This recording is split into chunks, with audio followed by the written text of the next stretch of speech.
Hello everybody, welcome back. Today as well we have got to another video. In this video I'll show you how you can get Roblox voice chat back after being suspended. But before that, please do make sure to like our video, subscribe our channel, and yes, without any further delay, let's start. So let's say you have been suspended before, and then when you got unsuspended and when you try to log back to your account in Roblox, you cannot find the voice chat box option. Then what you gotta do is simply gonna go back and go to your setting and clear cache files of it, or you can directly press and hold in your app and tap on remove app and tap on delete app, delete the particular app and reinstall it.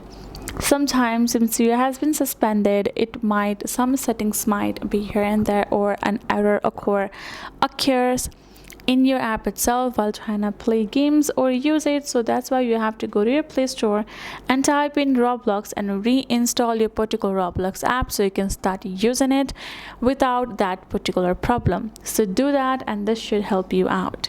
Hope this video helped. Thank you so much for watching. I will see you guys in our next video.